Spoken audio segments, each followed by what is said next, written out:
before you were born, there were two tribes that lived on planet Vegeta. There were your ancestors, the Saiyans, and the other tribe was known as the Tuffles. The Saiyans and the Tuffles, huh? That's correct. Now, the Tuffles were a so-called advanced civilization. They had cities much like the ones on Earth and enjoyed all of the modern conveniences such as air travel and mini-malls. They had long ago outgrown energy sources which polluted their planet and were enjoying health and prosperity. Not far from the big cities, in the arid wastelands of Vegeta, the Saiyans lived in primitive fashion. They were much larger in size than the Tuffles, but much smaller in number. One thing all Saiyans had in common was that they all had tails. Another was their brutal and violent nature. They loved to fight. But because they were so few in number, the Tuffles never worried about the Saiyans. That is, until the day they attacked. And so the Great War for Planet Vegeta began.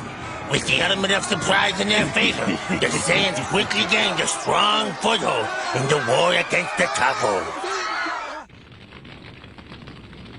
The Tuffles had technology on their side. They had devices that measured their enemy's fighting power and advanced weaponry which they used to hold the Saiyans at bay.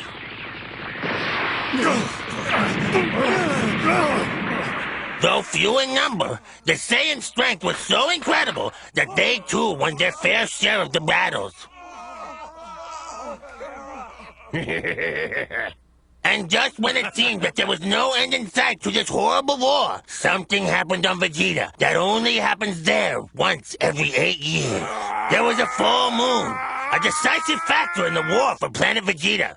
As you must know, Saiyans have the ability to transform into huge ape-like creatures when the moon is full. Let's get out of here!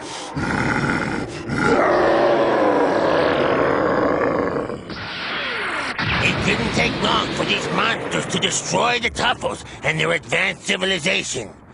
But then a new problem began for the Saiyans. Without the technology of the Tuffles, the Saiyans couldn't travel in space. This meant they couldn't satisfy the one desire that they all shared, the desire to fight. I'm sure you've heard the joke, how many Saiyans does it take to build a rocket ship? No. It's a really good one. Later, King Kai. Fine. Well, not far away, the Saiyans met the Arcosians. Now, the Arcosians had money and technology, but the planet Arcos was a dump, so they hired the Saiyans to conquer a planet for them. An unholy partnership was formed. With Saiyan might and Arcosian ingenuity combined, they formed a fleet of planet pirates. The plan that these two sinister races hatched meant that there was nothing they wouldn't do to achieve their goals. An armada of space pods was designed to travel the vast distances of the universe. They even sent babies like yourself to distant planets. The Saiyan leaders were more than happy to send specimens of their race into the great unknown. They knew that when the babies grew up, they would extinguish any and all inhabitants of the planet they landed on. I'd like to extinguish them.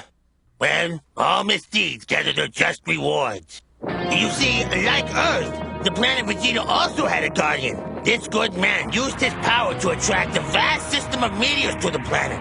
He could no longer tolerate the horrible burden of the Saiyans' dark deeds, so he brought destruction upon the planet, which was plagued by the weight of its inhabitants' evil. Planet Vegeta was demolished. It got kind of a major spanking, you could say, except with meteors. Only 4 Saiyans survived the destruction of planet Vegeta, and you are one of them. No! I'm not one of them. I'll never be. Easy now. Listen, you might despise your heritage, but